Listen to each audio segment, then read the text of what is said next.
김홍규 강릉시장이 강릉을 세계 100대 관광도시로 만들겠다고 선언했습니다. 이 밖에 취임 100일을 맞은 김홍규 시장과 함께 강릉시의 새로운 비전을 살펴보겠습니다. 내년부터 고향사랑 기부제가 시행됩니다. 기부자가 특정 지역을 선택해 기부금을 낼 수 있는 제도인데 지자체마다 답례품 선정에 대한 고민이 깊습니다. 레고랜드발 금융시장의 신용경색이 지역자치단체로 확산되고 있습니다. 실제 춘천시가 부담하고 있는 보증채무의 금리가 10%를 훌쩍 넘길 전망입니다. 레고랜드 건설을 담당했던 하도급 업체들도 밀린 공사 대금을 받지 못할 가능성이 커졌습니다. 미납금만 135억 원에 달하는데 지역 업체들의 주유도산이 우려됩니다.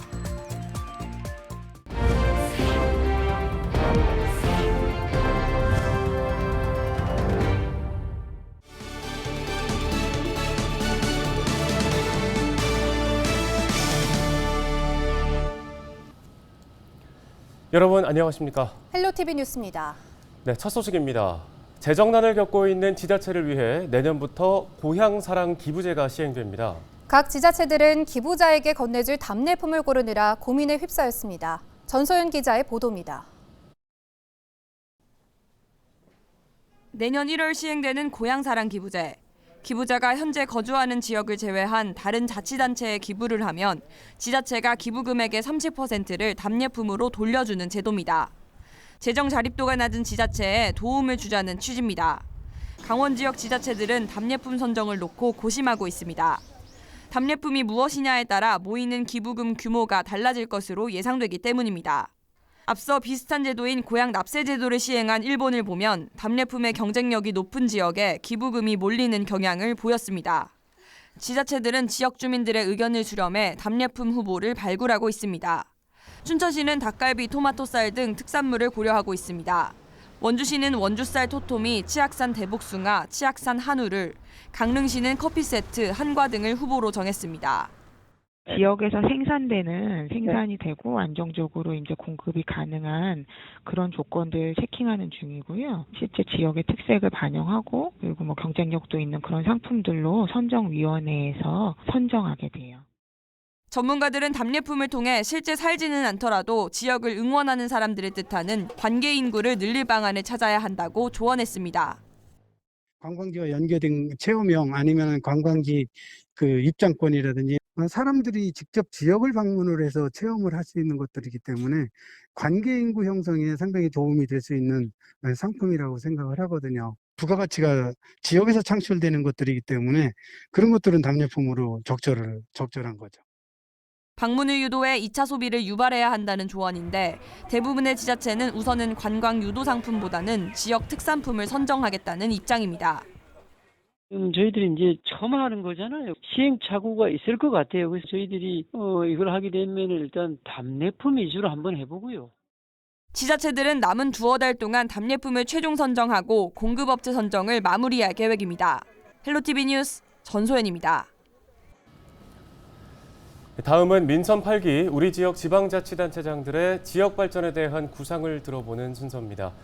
기업인 출신으로 4선 강릉시 의원을 역임한 김홍규 강릉시장은 취임 직후부터 적극적인 소통 행정으로 주목받고 있는데요. 네, 김 시장은 ITS 세계총회를 기회로 첨단 도시로 발돋움하겠다고 밝혔습니다. 관광 인프라를 확충해 세계 100대 관광 도시에 도전하겠다고도 설명했는데요. 미니 인터뷰에서 만나보겠습니다.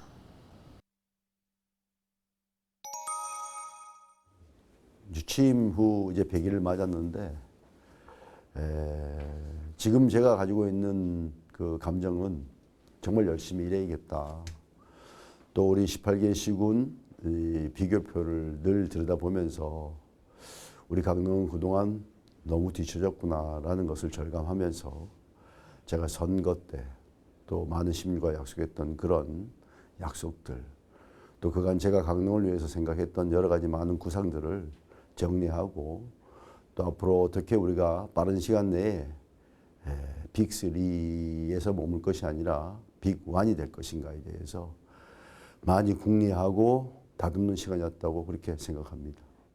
네, ITS 세계총회 유치는 우리에게는 또 하나의 관광 자원을 만들 수 있다라는 희망을 갖게 해주는 것이고, 또 그래서 우리 지역의 교통 문제, 안전도는 높이고 또 편리성은 더 편리하게 만들 수 있는 그런 기회다. 또 그간 우리는 마이스 산업을 하기에는 여러 가지 여건이 부족했는데, 이번 컨벤션 센터를 만들면 여기에다가 숙박 보조시설만 더 만들어내면 그간 우리가 올림픽 유산인 경기장을 어떻게 활용할 것인가에 대해서도 많은 고민들이 있었는데, 그 올림픽 레거시를 함께 이용하면 우리 도시는 컨벤션 하기 참 좋은 도시가 된다. 일단 내년에 열리는 합창대에 저희가 별도 기구를 만들어서 최대한 성공 개최가 될 수 있게끔 노력하고 있고요. 또 2024년 청소년 동계올림픽은 우리 평창과 함께 잘 준비해 나가고 있습니다. 평창 그 강원 동계올림픽은 청소년들의 이제 올림픽이라서 우리가 했던 동계올림픽 마냥 그렇게 규모가 크지는 않지만 내실 있게 또 우리 그동안 올림픽 개최 도시로서의 그 역량을 가지고 최대한 준비해 나가고 있습니다. 또 아까 말씀드린 ITS 사업은 앞으로 4년이라는 시간이 있어서 우리 도시 전체가 스마트 도시, 스마트 교통 도시, 또 그 지능형 교통 체계를 갖출 수 있게끔 하나하나 준비해 나갈 것이고요. 그래서 관광도시다운 관광도시를 하루빨리 만들어서 세계 100대 명소에 먼저 진입 한번 해보려고 하고 있고요. 우리가 세계 100대 명소가 되면 그 외에 상당히 진입이 좀 어렵지만 100대 관광도시도 한번 도전해 보려고 우리 공무원들과 계획하고 준비하고 있습니다. 그 다음에 저희가 앞으로 성장해 나가는 데 있어서 1900 공무원들이 각자의 자기 영역에서 열심히 일할 수 있게끔, 또 서로 보완, 연계할 수 있게끔, 그래서 시너지가 날 수 있게끔 그렇게 조직을 개편했습니다. 최대한 우리 지역에 많은 민회자를 유치해서 우리 지역에 좋은 관광 인프라를 만들어서 많은 관광객을 수용할 수 있게끔 그런 준비를 해 나가겠습니다. 그와 함께 기업은 기업하기 좋은 도시를 이제 만들고자 하는데, 기업은 기업이 와서 이익이 나야 옵니다.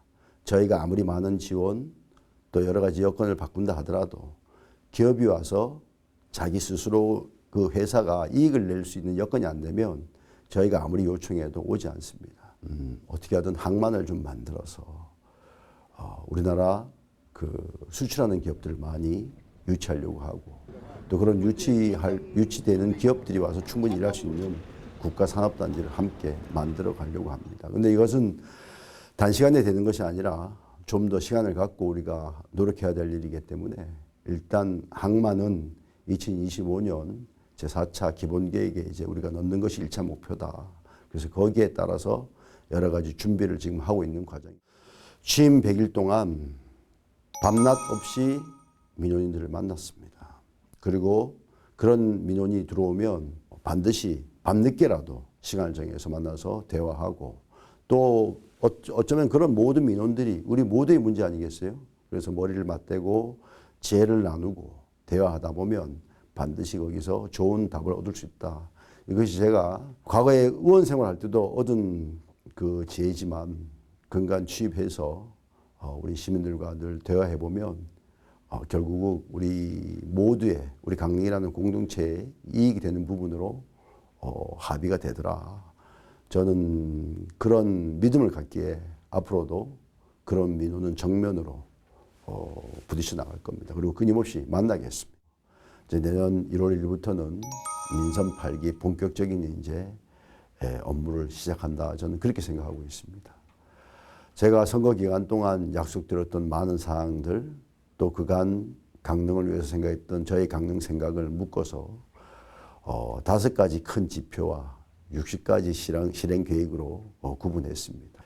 단기적으로 관광 인프라를 통한 건설업 위주의, 개발 사업 위주의 우리 지역 경기를 부양하고, 장기적으로는 기업 이슈를 통해서 안정된 일자리, 지역 경제 활성화, 지방 재정 확충, 인구 증가까지 도모할 수 있게끔 최선을 다해 보겠습니다.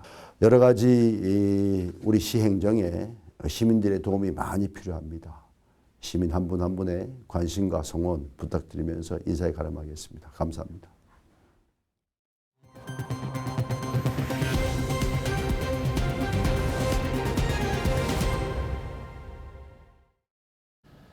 다음 소식입니다. 레고랜드에서 촉발된 금융시장 신용경색이 지역 자치단체로 번지고 있습니다. 춘천시는 동춘천 산단 개발 과정에서 발생한 545억 원 규모의 보증 채무 금리가 기존 5.6%에서 13% 이상으로 급증할 가능성이 높다고 밝혔습니다. 남은 보증 채무 금액 162억 원의 금리가 13%까지 올라설 경우 이자는 2억 원에서 7억 3천만 원까지 뛰게 됩니다. 춘천시는 투자증권사와 금리 인상 범위에 대한 협상을 이어가고 있습니다. 레고랜드 기반공사에 참여한 지역 건설업체들이 135억 원 규모의 공사 대금을 아직 받지 못한 것으로 확인됐습니다. 관련 공사업체 관계자들은 지난 25일 강원도청 앞에서 기자회견을 갖고 밀린 공사 대금 지급을 촉구했습니다. 이어 공사를 발주한 중도개발공사와 강원도의 특수관계를 고려할 때 강원도가 공사대금 지급에 대한 책임이 있다고 주장했습니다. 하지만 강원도는 발주처가 중도개발공사인 만큼 공사대금 지급에 책임이 없다는 입장인데요. 다만 지역 건설 경기 상황을 고려해 구체적인 대안 마련을 빠른 시일 내에 강구하겠다고 밝혔습니다.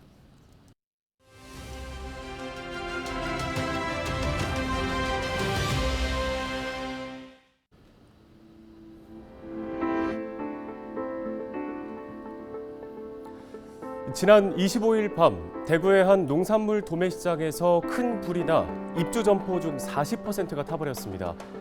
인명 피해는 없었지만 화재 당시에 영업을 하고 있던 점포들이 있어서 화재가 진압될 때까지 걱정이 컸는데요. 화재가 발생한 농산물 시장은 스프링클러 등 현대화된 소방 설비를 갖추고 있었고 최근에 자체 화재 점검까지 진행했었다고 합니다.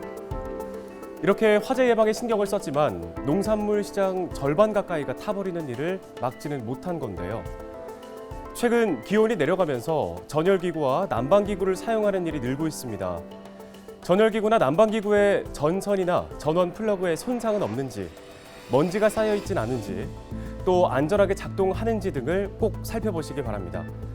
전열기구나 난방기구 주위에 화재에 취약한 물건이 있다면 멀리 두시고 또 사용 뒤에는 꼭 코드를 뽑아두시기 바랍니다. 화재, 예방만이 피해를 막을 수 있습니다. 데일리 브리핑이었습니다.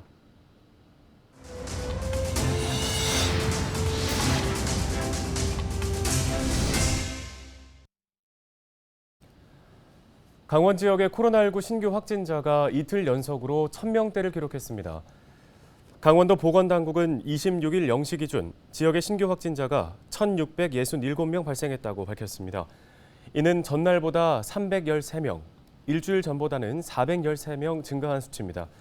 지역별로는 원주 415명, 춘천 381명, 강릉 181명 등에서 세 자릿수의 확진자가 발생했습니다. 도내 누적 확진자는 74만 8천여 명까지 늘어났고 병상 가동률은 59.6%를 기록하고 있습니다. 강원도 내 직업계고 신입생 충원율이 70%대에 그친 것으로 조사됐습니다. 강원도 내 마이스터고와 특성화고 등 직업계 고등학교의 신입생 충원율이 2018년 이후 5년 연속 70%대에 머문 것으로 나타났습니다. 올해 역시 2,510명 모집에 1,891명이 등록해 충원율 74.2%를 기록했습니다. 신입생 정원을 채우지 못하면서 도내 직업계 고등학교의 정원도 꾸준히 감소하고 있습니다. 내년도 신입생 모집 규모는 2,464명으로 지난 2020년 대비 710명 줄어든 수준입니다. 양양군이 문어 자원량 회복을 위해 강현면 물지 앞바다에 문어 서식 산란장을 조성합니다. 이를 위해 요청형 어초 23기를 제작해 수중에 설치할 계획입니다. 양양군은 2013년부터 지난해까지 현남면 남해 1위와 현북면 기사물리 등 연안 해역에 문어 서식 산란장을 조성했습니다. 네, 오늘 저희가 준비한 소식은 여기까지입니다. 시청해주신 여러분 고맙습니다.